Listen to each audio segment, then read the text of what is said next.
What's good, YouTube? Prince here.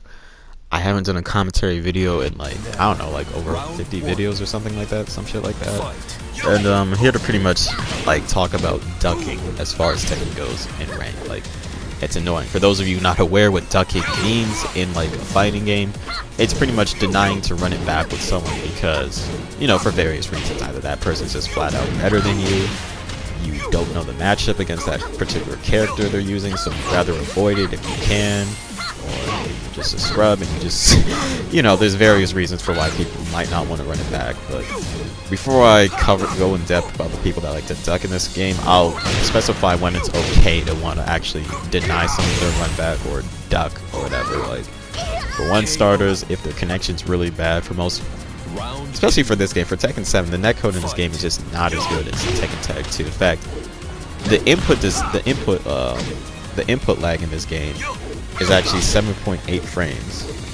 You have 7.8 frames of input lag. Now, eventually, they said that they're going to patch something and do something about this, but for your average match, I get like 3 bars against some of my opponents because netcode's bad. Some of the people I'm fighting, their connection sucks, so that's not really a nice combo on top of that. So like in most games, on like the average 3-bar connection, it won't even let you block something that's super slow and reactable, such as like a snake edge. Like, sometimes like a lot of people get hit with like snake edge or down back 4 by Lily, Miguel's down back 1, charged, not charged, and the move is very slow and easy to react to, but because of the lag, like, you can be holding down back and it registers that your character is ducking, but for some reason it just doesn't register that you're blocking in time, and you get hit with it. You get hit with like a super slow punch below that you clearly know you're blocking. So not wanting to run it back because of piss poor connection makes sense, or not wanting to run it back because your opponent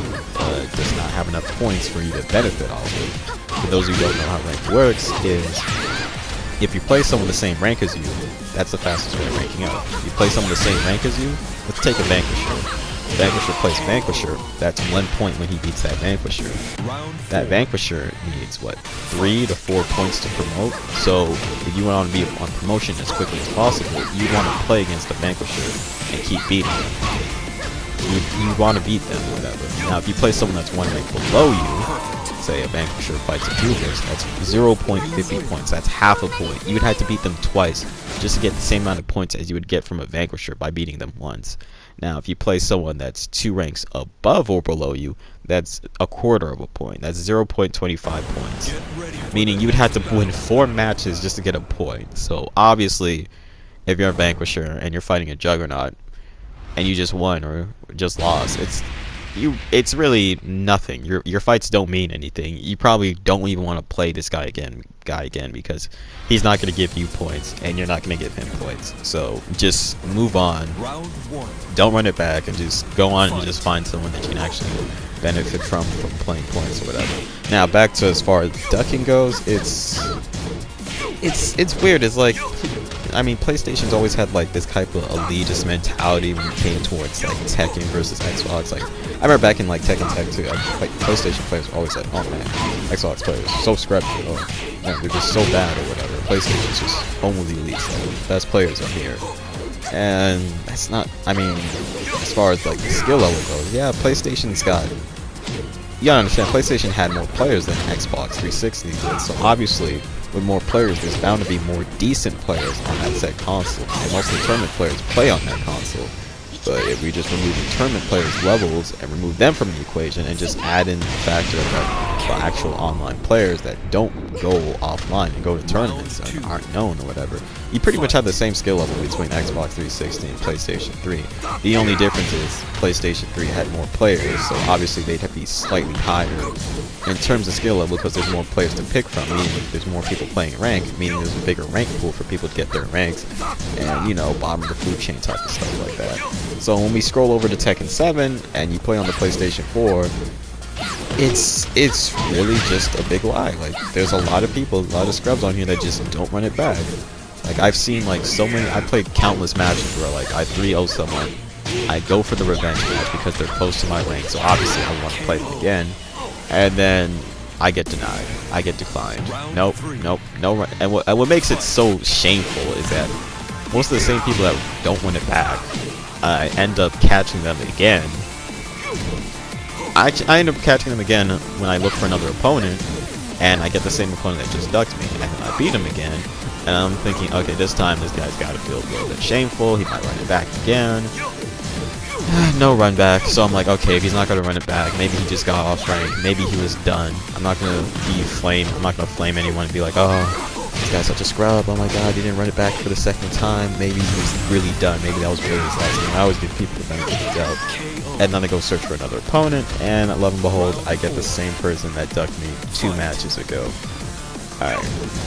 You know, to all the people that duck, I understand you're afraid, you don't want to lose your rank. Like, cause I see a lot of people like a shit ton of matches like at Vanquisher. I seen someone like 4,000, like 5,000 wins at like Vanquisher, or 5,000 wins at Serpent.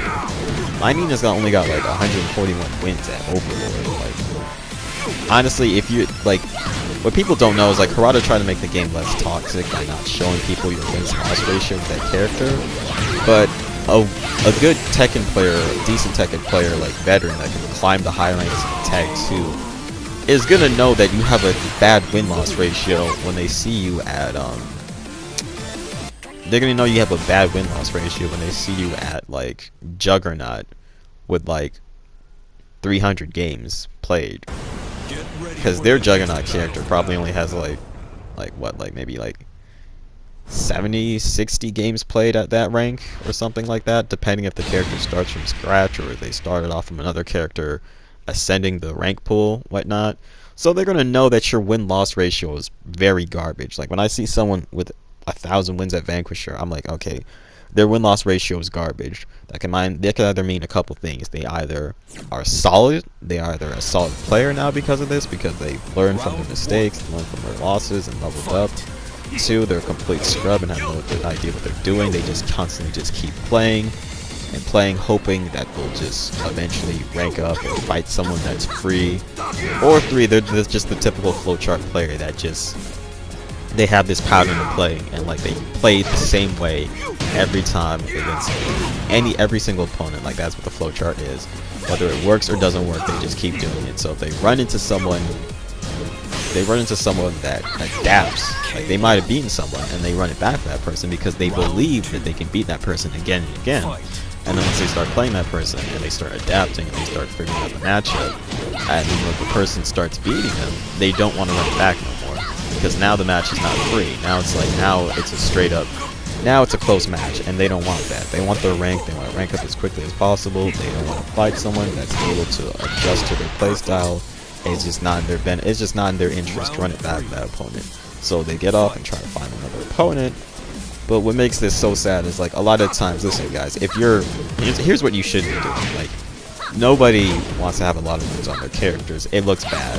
It like to the actual Tekken players that know what they're doing, they're gonna figure your win-loss ratio is a little iffy, and you shouldn't really be having too many wins unless, I mean, I feel like I can give you a pass if you're at least Savior and up, but like it's just not a good look. Like, listen, here's what you should do. Like, if you're one of those people, you're afraid to lose your rank, you don't want to fight someone that's dominating you, okay, I understand. Maybe you're new, maybe you're not new, maybe you've been playing Tekken since T6 and you're just still struggling to get good. Here's what you should do. First thing, get off rank, because that would do a lot of people favors for the people that you constantly keep ducking, because nobody wants to just fight someone. Like, I'd be waiting like a long time for me. If I once like waited like on average like maybe 10 to 20 minutes just to get one game, and then just get that one game, and then beat you, and you dip, or maybe you got a lucky win over me, and then you dip, now I'm back to it in 20 minutes. Do us a favor, just get off after that, and just go and lab the character that you were struggling against or had trouble against, so you'll have an easier time fighting that character, and you can be more consistent with playing. That way, you'll actually deserve your rank before you actually do rank up, rather than, you know, just getting it off with someone that you know is just, that just can't deal with your flowchart patterns or whatnot like that. It's just not a good look. It looks bad when I see you duck me twice in a row, and I get you again for the third match. Like, it just looks really scrubby, and you just don't want that. Like, you don't want people sending you messages, because people will be toxic on PlayStation 4. This is an Xbox where you'll just get banned instantly. Like, I got a shit ton of hate mail on this game before. It's just not what it is. Like, as far as ducking goes, it's pretty dishonorable. Like, if you're gonna, like, I'm not saying you gotta constantly play, like, I'm not saying you gotta play like 8 matches with me. You gotta deathmatch me until I fucking demote you and stuff like that, unless we actually do ask for a deathmatch, and then that's completely different. But like, for all those people that like to duck in this game, like, at least change your mindset. Try and focus on the goal of getting better rather than the rank. Like, try and at least give every opponent tournament settings where it's best 2 out of 3. Like, maybe they beat you one game, instead of ducking them and trying to find a different opponent, how about you play them again and you try and beat them. You try and beat them twice. So that way you at least played 3 matches with this guy if you beat him the next 2 games, and then there you go. You at least ran it back with your opponent, and you treat it like it was a tournament setting. You won 2 games off of them. All right, move on, or whatever. They beat you twice. After you beat it, if you run it back with me at least once, like, you have my respect. I'll give you that. I'll be like, cool, you ran it back with me once. That's cool. At least do something like that. At least give your opponent one chance at running it back. Don't just immediately get off the plug and just unless that was your very last game, then that's perfectly fine. But aside from like how ducking works, aside from the whole topic of ducking, it's pretty dishonorable. Don't do it too much. Like, if you're gonna get off and that's gonna be your last match, let it be your last match. Don't let that person that you just ducked catch you again on rank on the same character. It's just not a good look. Alright, but that's the end of the video. I'm out.